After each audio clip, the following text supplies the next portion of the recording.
Our fourth speaker, code 272, performing I Have Before Me a Remarkable Document given to me by a young lady from Rwanda.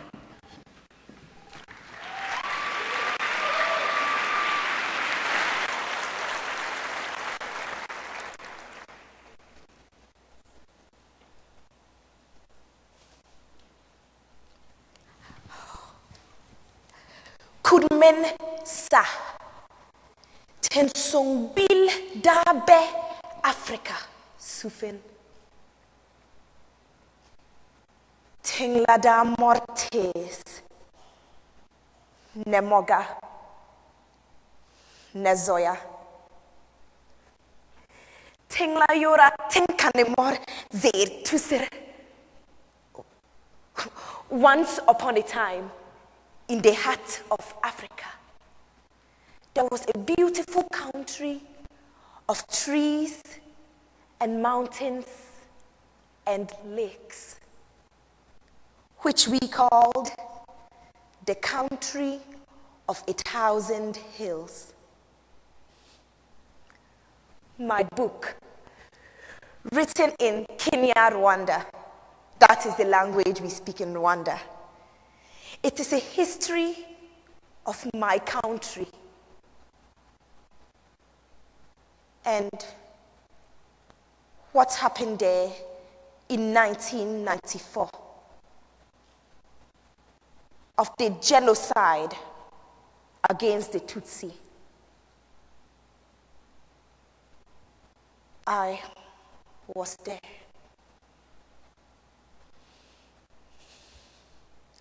Robin Haylett, an author and counselor, once stated, "Seldom in history has once a dominant group suffered so terrible a reversal of fortune as the Tutsi of Rwanda. Juliet, a survivor of the Rwandan massacre, must deal with the realities of loss while searching for the true meaning of life. In Sonia Linden's compilation of the accounts of real-life survivors, in I Have Before Me a Remarkable Document given to me by a young lady from Rwanda, by Sonia Linden." I'm early. I'm always early. I want to make a good impression. That is important. My first client. I wonder what he will be like. Glasses! For sure he will wear glasses. Probably those small ones at the ends of his nose, so he can look down at me like this. He'll be so educated, and his English will be perfect. Perfect spelling, perfect grammar. And when he sees my book, he will know how serious I am. I will say to him, "Mr. Simon, I need my writing lesson. I need you to help me so I can make my book good." And then he'll take one look at me and pick up his phone to say to his secretary, "Miss Smith, get me the best publisher in London. I have before me a remarkable document given to me by a young lady from Rwanda." What would my mother say? She will say, "Welcome, please make yourself at home." And she will sit him on the sofa in the living room so he can look out the window. Rwanda is so much green. Many mountains just covered in green. It is so beautiful. And then Papa will come home from the hospital and say, "Aha, we have a guest. We must give him whiskey." And then he'll laugh his very deep laugh and say, "Welcome to our house, Simon." I can just imagine my little sister, Dominique. I used to spend my spare time playing games with her and reading her books. "Come on, Juliet, come into the garden. Let's play hiding games." And then Papa will come and say, "Where are those two girls of mine?" "Not hiding in the bushes, I hope. I will count to 3 and then look behind that bush. 1, 2, 3. and he lifts her up into the air. She's excited, and he laughs, and he laughs. You just can't imagine how much we loved each other. That is why I have to do this for them. My book is the story of what happened to my people. It was very difficult to write. I wrote it to take the pain from my heart. Does life have a meaning? If it does, then why did all this happen? Will those who were killed be forgotten? Today is a most difficult day for all Rwandan people. Today is the anniversary of when it all started. When they came, they asked my father how he wanted to die. They said that if he wanted to die with a bullet, he would have to pay money.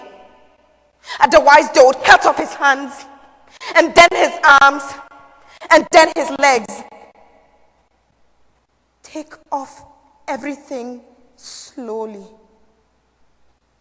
My father begged them, please, take everything and leave. As he was showing them the safe, one of the soldiers cut my father's leg from behind. My father fell.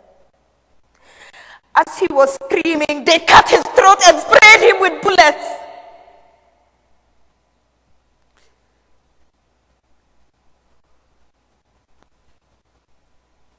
One of the bullets killed my little sister.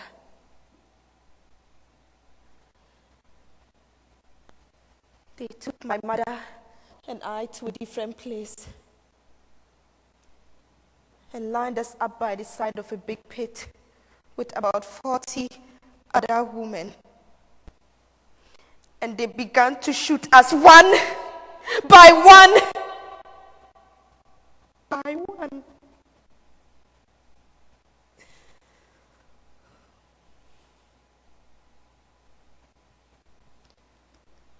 I was the only one who lived. The bullet did not hit me. I was the only one who survived. There were dead bodies everywhere, and then dogs began to eat them. The UN soldiers had to shoot them in the end. We always knew that they had these excellent weapons, but they didn't use them once while we were being killed, only to stop dogs from eating our dead. I will never forget this. Never.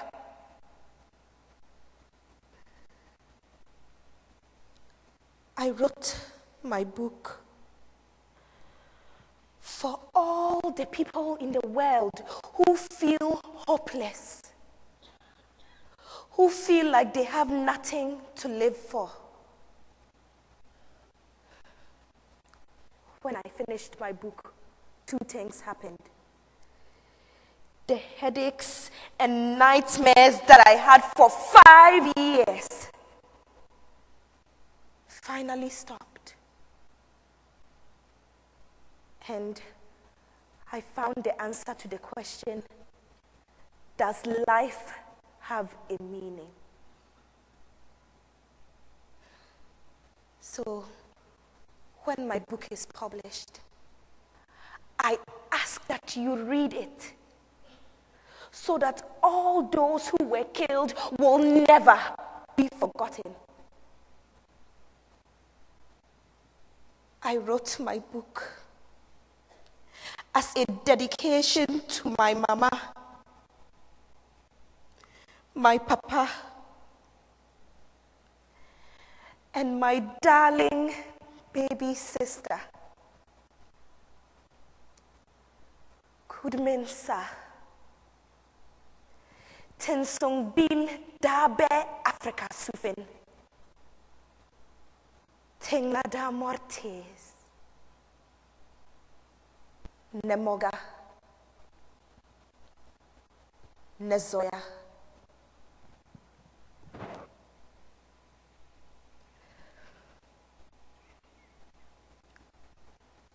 This is my book.